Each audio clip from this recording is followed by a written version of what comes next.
தனுஷோட மொத்த உழைப்பையும் திருடின செல்வராகவன். அட வம்பே!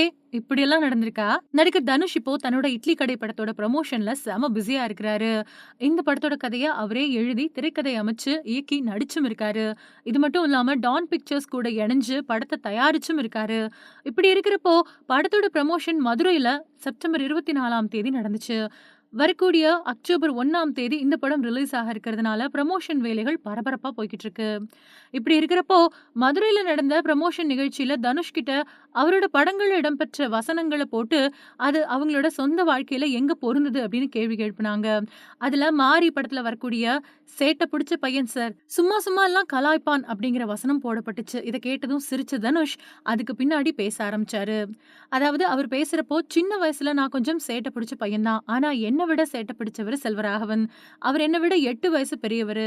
அவரு ரொம்பவும் இன்ட்ரோவர்ட். அப்படி இருக்கிறப்போ, அவரு சேட்ட பிடிச்ச பையன். சின்ன வயசுல என்ன கிரிக்கெட் விளையாட கூட்டிட்டு போவாரு. எப்படியும் டாஸ்ல ஏமாத்தி அவரு முதல்ல பேட்டிங் பண்ணுவாரு. நான் சும்மா 3 மணி நேரம் பந்து வீசுவேன். ரொம்பவும் கஷ்டப்பட்டு அவரு அவுட் ஆக்குனா, அவரு பேட்ட கீழ போட்டுட்டு ஓடிடுவாரு.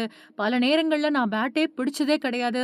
பவுலிங் மட்டும் தான் போட்டிருக்கேன். அதே மாதிரி சின்ன வயசுல 5 பைசா, 10 பைசா, 20 பைசா அப்படின்னு சேர்த்து வைப்பேன்.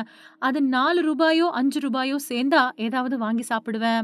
ஆனா அந்த பணத்த செல்வராகவன் எனக்கு தெரியாம திருடிக்கிட்டு போயிடுவாரு. இந்த அண்ணன்களுக்கெல்லாம் தம்பிகள கொடுமை பண்றதுல அப்படி என்னதான் ஒரு சந்தோஷம்னே தெரியல அப்படின்னு பேசியிருந்தாரு.